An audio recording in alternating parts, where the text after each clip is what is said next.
Start. नमस्कार शेतकरी बांधवांनो, मी योगेश भास्करराव गायधनी, मुक्काम पोस्ट पळशी, तालुका जिल्हा नाशिक. आज आपल्या सोबत आहेत पुन्हा एकदा हरिभाऊ निमसे. आपल्या सोबत आहेत अतिशय तज्ञ असे हरिभाऊ निमसे. व्हीएनआरचा त्यांचा हा प्लॉट आहे. तुम्हाला आठवत असेल साधारणतः महिन्यापूर्वी आमची भेट झाली होती, 1 महिन्यापूर्वी. म्हणजे द्राक्ष बागातले द्राक्ष बागायत जे आहेत त्याच्यातले सगळ्यात तज्ञ म्हणून ओळखले जाणारे आणि व्हीएनआर शेतीमध्ये नाशिकमध्ये सगळ्यात सुरुवातीपासून काम करणारे. तैवानमध्ये खूप सगळे लोक काम करतात, पण व्हीएनआर मध्ये काम करणारे खूप कमी.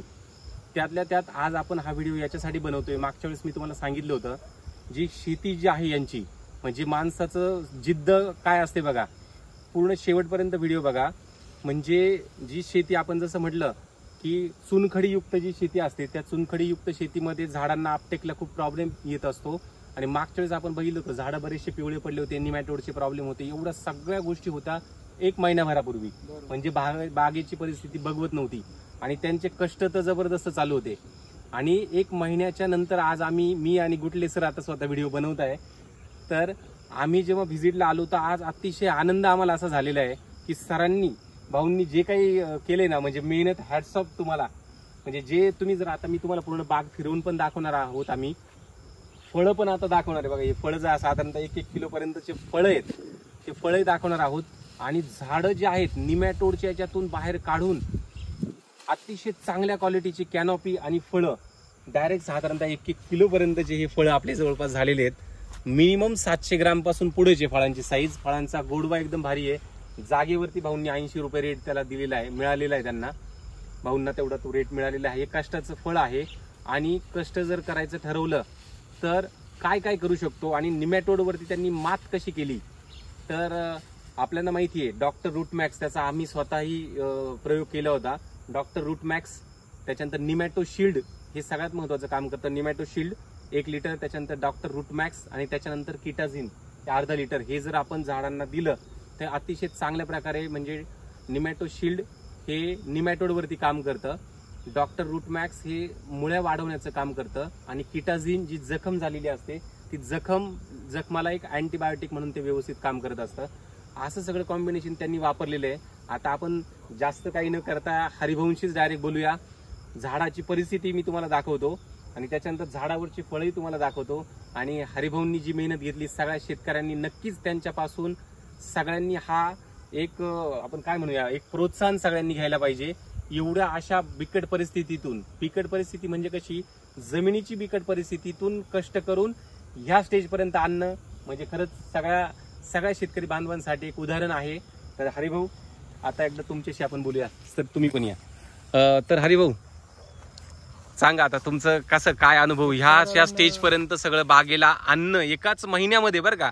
ज्या मागच्या वेळेस जी परिस्थिती मी बघितली होती, त्याच्यानंतर ह्या आपण मागचा व्हिडिओ बनवला ना, बरोबर, एक साधारण 15 दिवस आधी डॉक्टर आले होते माझ्याकडे. म्हणजे डॉक्टर माझ्याकडे 2-3 महिन्यापासून यायचे. ते मला कंटिन्यू सांगायचे, तुम्ही याला निमॅटो शिल्ड द्या, डॉक्टर रूटमॅक्स द्या आणि हे किटाझिन द्या. मी म्हणायचो आता 1000-1100 रुपये लिटरचं औषध काय काम करणार आहे. एकदम बरोबर. इथं वेलम प्राईम सारखे जर फेल झाले. मी भरपूर बागा बघितल्या, वेलम प्राईमच्या बागा बघितल्या तर सुद्धा जाम झालेल्या. आणि मी काकडी पण करतो, त्या काकडीमध्ये वेलम प्राईम देऊन मी बघितलं, ते दिल्यानंतर झाड डायरेक्ट स्टॉप होऊन जातं. म्हटलं याला देऊन तर याचा कार्यक्रम बिघडून टाकील.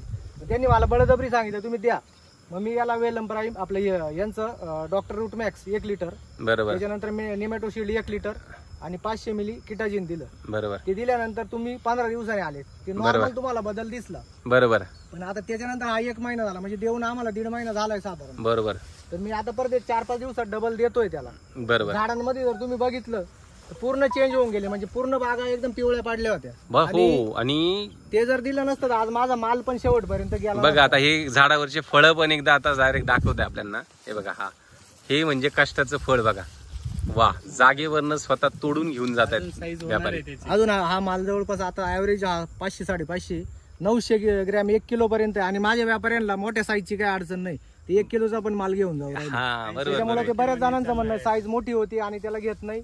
तसं काही नाही, तुमची क्वालिटी असेल ना, 1 किलो क्वालिटी आणि चव उत्कृष्ट. कारण की व्हीएनआर करणारेच खूप लोक कमी आहेत. इतकी चांगली येते त्याला, म्हणजे साधारण तुम्ही बाकीचे जर पेरू खाल्ले आणि हा जर खाल्ला ना, तुम्ही बाकीचे पेरू घेणार नाही. म्हणजे जी लखनौला टेस्ट मिळते ना, त्याच्यापेक्षा चांगली टेस्ट याला मिळते. द्राक्ष बागामध्ये एक नंबर, काकडीमध्ये एक नंबर, कष्टाच्या बाबतीत त्यांचा जोडच नाही. आणि सरांनी सांगितलं ना, कुठल्या सरांनी, त्याच्यानंतर मी तिसऱ्या दिवशी त्याला बेसल डोस दिला होता. आणि हेच बघा, असंच मी हे करता करता एक तुम्हाला खालचा प्लॉटचं पण दाखवलं होतं बघा. परत येतो मी तिकडं. खालच्या प्लॉटचं तुम्हाला दाखवलं होतं, बऱ्यापैकी पिवळा पडला होता. हा प्लॉट सुद्धा अतिशय सुंदर असा झालेला बघा. आता हा एकदम हिरवा. म्हणजे मला आज इतका जबरदस्त आनंद झालाय की एखाद्या शेतकऱ्याने जर कष्ट केले तर काय त्याची काय तो करू शकतो. व्हीएनआरचा म्हणजे एक वेळ असं वाटलं होतं की हा बाग त्यांनी काढून टाकावा असं माझ्या डोक्यात होतं, पण त्यांनी जे सगळं जे आतापर्यंत केलं काही त्याचा थेच नाहीये. म्हणजे हे बघा, पूर्णच्या पूर्ण बागेत जर तुम्ही फिरून बघितले ना, पूर्ण त्यांचं नियोजन पण मी तुम्हाला दाखवलं होतं बघा. सेकंड फ्लॅश पण आहे, हा, फोन आता- लावायला पण आलाय, थर्ड फ्लॅश पण आहेत. म्हणजे आता हे हार्वेस्टिंग चालू काम आहे. केलंय. हार्वेस्टिंग पहिली हार्वेस्टिंग चालू आहे. दुसरा फॉर्म आता एक साधारण 10 दिवस झाले लावून, आणि हा तिसरी जी गाठ आहे ही साधारण अजून 20 दिवसात येईल. 20 दिवसात आणि काही 8 दिवसात पण काही लावायला आहे. म्हणजे आता कंटिन्यू माल माझ्याकडे साधारण जानेवारी पर्यंत हार्वेस्टिंग चालला अशा हिशोबात आहे सगळं. एकदम बरोबर आहे बघा. आता हे सगळे जे बघा, total सेटिंग किती पण एकर एकदम आहे? जबरदस्त आहे. मागच्या वेळेस सेटिंग दिसत नव्हती, ही सेटिंग पण एकदम जबरदस्त सेटिंग आहे. आणि त्यांनी हे जे केलं होतं भाऊ, एकदा तुम्ही सांगा ना, हे वलंडेंचा आणि विषय इथं कसा आपण काय होता, केलंय, नियोजन जे कसं होतं ते एकदा. जमिनीपासून 2.5 फुटाला इथं पहिली तार घेतली, इथं ड्रिपची तार आहे आपली, बरोबर. त्याच्यावरती पहिली तार घेतली. हा, इथून परत 1.5 फुटाला आपण दुसरी घेतली, बरोबर आणि वरती आपले द्राक्ष जे वाईचे जे वालांडे होते बरोबर. ते 2 आहे, म्हणजे दोन्ही साईडला 2 वालांडे, बरोबर हा एक तिसरा आणि हा चौथा.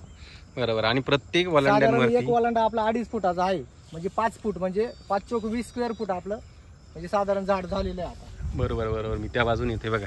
हे सेटिंग आणि हे जे आहे ना फळांची क्वालिटी, गुटले सरांचं मार्गदर्शन, नुसतं मार्गदर्शन तर आहे, पण शेतकऱ्यांनी ते ऐकून व्यवस्थित सगळं करणं हे त्याचा रिझल्ट आहे, आज जे हरिभाऊंचा मला रिझल्ट कुठले सर जे भेटले ना, त्याच्यामुळे आज माझ्या बागा राहिल्या नाही. तर मी जवळपास 2 महिन्यापूर्वी या बागा काढून टाकणार होतो. ते बरोबर. भेटल्यामुळे आज माझ्या बागा राहिल्या. हे बघा, ही सगळी सेटिंग जी आहे ना एकदम छान आहे बघा. आता हा पेरू पण एकदम चांगला मोठा जबरदस्त झालेला आहे.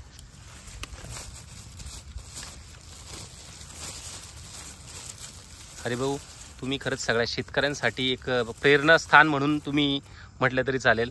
अजून कारण जरा की size व्हायची. हो, कारण की शेतकरी अशा स्टेजला, मी स्वतः मला वाटलं होतं की मी जर तुमच्या ठिकाणी असतो तर कदाचित तो बाग मी सोडूनच दिला असता.